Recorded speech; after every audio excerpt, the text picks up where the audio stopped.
Hi, friends. Even before the pandemic, loneliness was a struggle for many people.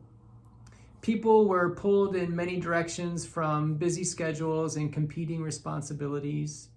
Social media kept some relationships superficial or maybe even fake. Polarization made it difficult to talk about just about anything significant or meaningful for fear of being offended or offending someone else. You don't have to be alone to feel alone.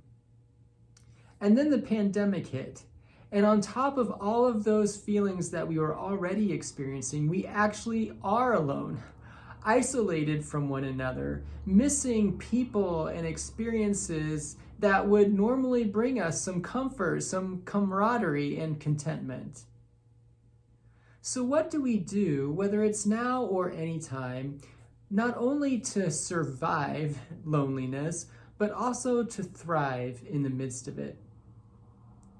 Dutch Catholic priest and writer and theologian and professor Henry Nouwen suggests in his book, Reaching Out, instead of running away from our loneliness and trying to forget or deny it, we have to protect it and turn it into a fruitful solitude. To live a spiritual life, we must first find the courage to enter into the desert of our loneliness and to change it by gentle and persistent efforts into a garden of solitude. This requires not only courage, but also a strong faith. As hard as it is to believe that the dry, desolate desert can yield endless varieties of flowers, it is equally hard to imagine that our loneliness is hiding unknown beauty. The movement from loneliness to solitude is the movement from the restless senses to the restful spirit, from the outward-reaching cravings to the inward-reaching search, from the fearful clinging to the fearless play.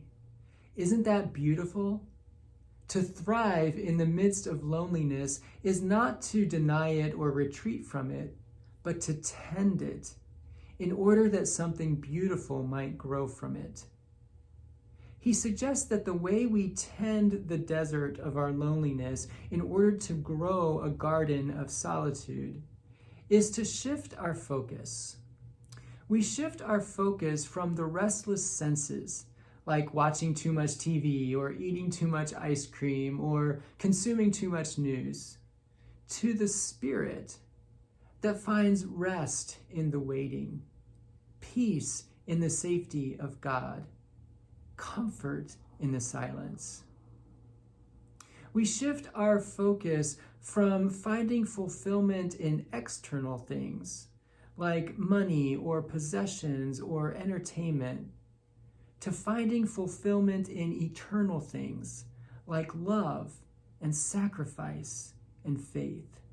We shift our focus from holding on to familiarity and routine and expectations with a death grip to trying something new and different and embracing life as it is and not as we wish it were.